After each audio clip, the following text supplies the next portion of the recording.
Delhi liquor కుంభకోణం బాటలో ఇప్పుడు అనేక కుంభకోణాలు ఏదైనా సరే లిక్కర్‌ని ప్రభుత్వం నుంచి ప్రైవేట్‌కి తెస్తే కుంభకోణం ఢిల్లీది.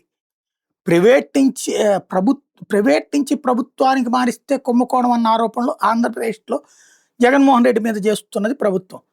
అదే సందర్భంలో ఛత్తీస్‌గఢ్‌లో కాంగ్రెస్ ప్రభుత్వ హయాంలో కుంభకోణం జరిగింది అన్నటువంటిది ఇప్పుడు తాజాగా బీజేపీ ప్రభుత్వం చేస్తున్న ఆరోపణ. 16,00,00,000 ఛత్తీస్‌గఢ్‌కి సంబంధించినటువంటి ఎక్సైజ్ సెక్రటరీ పాకెట్‌లోకి వెళ్ళినాయి అన్నటువంటి విషయం మీదన ఛార్జ్ షీట్ వేసింది తాజాగా ఛత్తీస్‌గఢ్ ప్రభుత్వం. ఏదైతే ఏడవ నిందితుడు అనమాట ఇతను. ఓవరాల్‌గా చూస్తే 530,00,00,000 రెవెన్యూ లాస్ అయింది.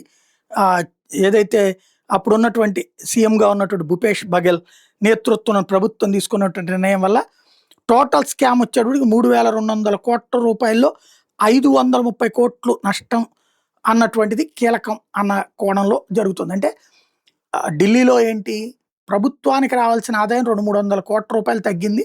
దానికి ఆనాడు పాలసీ తీసుకున్నది ఆమ్ ఆద్మీ పార్టీ ప్రభుత్వం. అందులో కవిత దగ్గర నుంచి, కేజ్రీవాల్ దగ్గర నుంచి, మనీష్ సిసోడియా దగ్గర నుంచి అనేక మంది అరెస్ట్ అయ్యారు. ప్రభుత్వానికి రెవెన్యూ తగ్గింది మాట వాస్తవం. దానికి వీళ్ళు తీసుకున్న పాలసీ ద్వారా వేరేగా సంపాదించారని అది మాత్రం ప్రూవ్ చేయలేదు. ఇంకా కోర్టు దాంట్లో యాక్షన్ తీసుకుంది.